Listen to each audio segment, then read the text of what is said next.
کارخانه واحد تعلیمی تجربی حصاری نزد دانشگاه اگراری تاجیکستان در شهر حصار بیشتر به تخم پروری مشغول میباشد.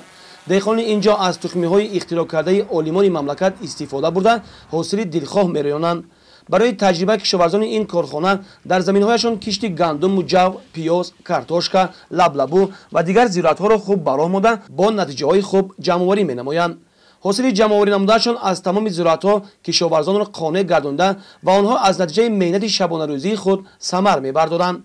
چون که کشاورزان کوشش نمودند که برای حاصل بلند به دست آوردن به قاعده‌های اگرتکنیکی دقت مخصوص ظاهر نمودند. یکم کشت کارتوشکا لوبیا بود پشته همین کدو داد و اگر گرفتن جمع‌آوری کردیم من حاضر کشتی دیم کدای اینا البته ما سنتبر و جمع‌آوری البته میکنیم. حاضرش من دست کدوش خوب عملش خوبه محنت کردن در کار تیار کردن زمین سر کرده تا حاصل البته محنت کردن در کار البته به حاصل نقد میگیریم ان شاء الله من حاصل نقد خوبه. کشاورزان کارخانه واحد تعلیمی تجربی حصار اقدام حکومت مملکت را در سمت دستگیری زمین عادلانه و سری وقتی حسابیده فراوانی ارزانی نرخ محصول را نیز نتیجه این اقدام میدانند. نشنمای پخته نیز در اینجا خیلی خوب بوده دهقانان به آن غذاهای مینرالی میدهند.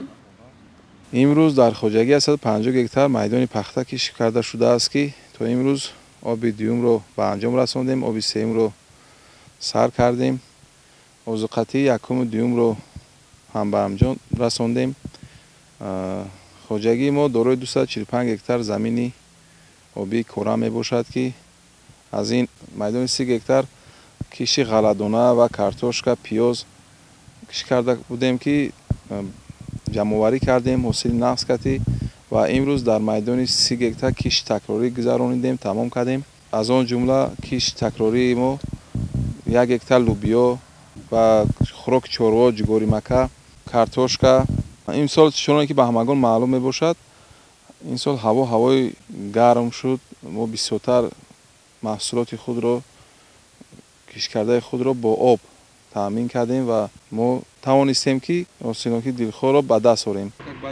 کشاورزان کارخانه واحد تعلیمی تجربی حصاری نزد دانشگاه اگراری تاجیکستان در شهر حصار کوشش می‌نماید که حاصل خوب را یابنده برای تامین امنیت عضوقواره کشور سهمگذار باشند.